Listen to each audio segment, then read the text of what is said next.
Hi there. My name is Dr. Benita Jackson. I'm a psychology professor and the director of the Society Psychology and Health Laboratory here at Smith College. Have you ever wondered about the stories behind the people who create research in psychology? You are in the right place. This series is about spotlighting Smith alums working across the spectrum of psychology. Come, join us around the lab table.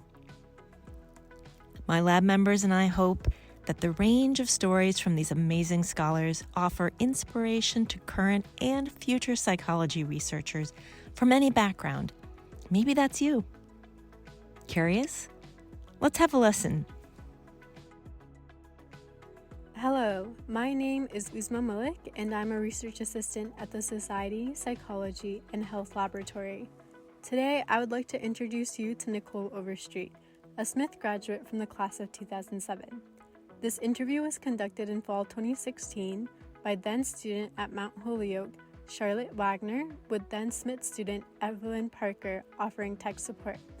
At the time of the interview, Dr. Overstreet was an assistant professor in the Department of Psychology at Clark University. Today, she is an associate professor. Dr. Overstreet teaches a variety of courses relating to social psychology. Her research employs community-based methods to examine stigma and health inequities for Black women. In her interview, Dr. Overstreet discusses the importance of intersectionality in social justice work and diversifying the field of psychology. How did you find your way to your career path?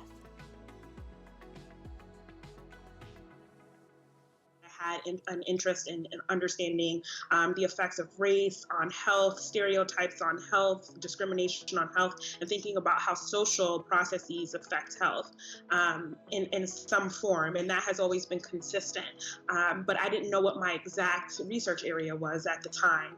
And it was only through kind of continued conversation, mentorship that I came to this path. So I think my 18-year-old self would be pretty proud. What motivates your work? Seeing injustices in the world definitely continues to be a primary motivator for my work. And one of the biggest motivators is inspiring students to kind of get on an intellectual path and really start their journey of asking questions. And that to me is something that's really exciting about the work that I do and a key motivator. What do you envision for the trajectory of your work?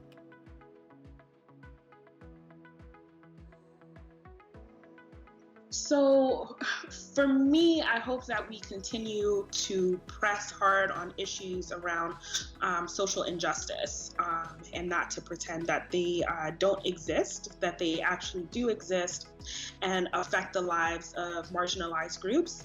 And really, what I've been thinking about more and more is ways to use our science and not just, think about the basic findings, but thinking about how do we apply those basic findings? How do we use our work, right? How do we use our work to have a greater social impact?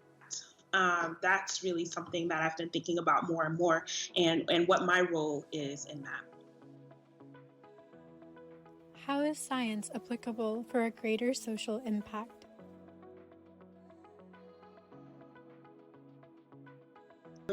So I'll go back to one of the things that I was talking about before, which is how do we use our science, right? How do we connect with our communities and have more of a collaborative relationship? And I really think that our field, just in terms of, it's more than a field issue, it's more of a systemic issue about academia. Do we allow for engaged research, engaged scholarship? That's really a question that we have to ask, right? Because when you do work in communities, I do a lot of community work, it takes time to build trust with communities, to talk to them, to understand what their issues are, right? as they talk about these issues, rather than what we think we know when we do our work within communities. And that takes time. And an academic structure on a tenure track path doesn't necessarily give that flexibility. So you have to work within those constraints, and that is something that's frustrating, right? So if it takes time to work with a community, but you have 5 years to kind of show like, I am doing really strong scholarship, that impedes that process. So that's something that becomes frustrating. I do a lot of work on intersectionality, and I find that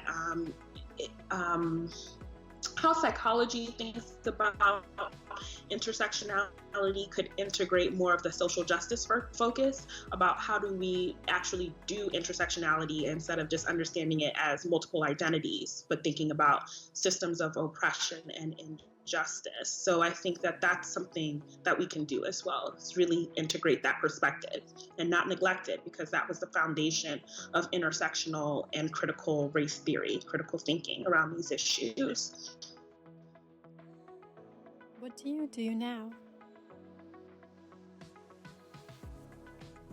Yeah, so right now my work focuses on stigmatization around intimate partner violence. And so a recent grant that I have looks at communities' barriers to service access for people who experience domestic violence, and really understanding that a lot of these issues are structural issues, and that there's also that a person's race, gender, sexual orientation influences the stigmatization that they might be experiencing when they do seek out help from others about domestic violence. So my work really has been talking to service providers in the community in Worcester, and also trying to talk to survivors of domestic violence as well about how do we knock down those barriers. And so I'm hoping that I can take those findings to the Department of Public Health and really talk to them about these barriers and how we can address them more effectively in the community.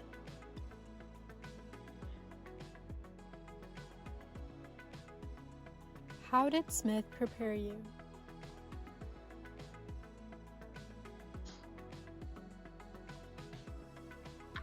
Yeah, I certainly think that being at Smith, it was really a great environment for asking the tough questions that I don't necessarily think, and the confidence to do so in ways that I don't think that you get outside of the Seven Sisters. How really thinking about, when we talk about intersectionality, people are like, well, how many differences and blah, blah, blah. And to me, the idea is that we need to embrace those differences, right? And not ignore them. And I think in many ways, when we start talking about differences, you start to see a hierarchy of prioritizing of needs, and voices become silent, or they're rendered marginalized and invisible. So I really think that's still a critical challenge of how do we embrace difference without losing the voices of people that we wouldn't necessarily hear. I still think that remains the case, and I recall that being a primary issue at Smith, even though I wasn't an intersectional scholar at that time, right? But I could see it. I can see in ways in which voices became minimized, or particular issues never came to the fore because other identities became salient. And I think that is still a challenge. And I think that once we're able to build coalitions around these intersections, that would be very powerful. How can faculty be influential in inclusivity? Yeah, so really thinking about the kind of nexus of privilege and disadvantage, thinking about folks who are more senior, who might have a voice that, if they speak out, they don't necessarily speak out about injustice, that they don't necessarily incur the consequence of that because they might be more senior. So they can, that's a critical step about shedding light on issues that maybe non-tenured or junior faculty have. reaching out the pipeline to mentor students who are interested in embracing and coming into this field. I think that those are critical things that we can do. And also that if people engage in the engaged scholarship and the work that I was talking about before, that it is seen as valuable work. It is seen as a valuable contribution to the university.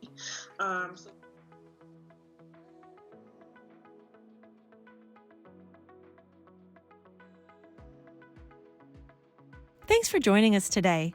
What did you think? What did you feel? Of course, I would ask that. I'm a psychology researcher. But it's true, we want to know. Email us at spahlab@smith.edu. That's SPAHLAB@smith.edu.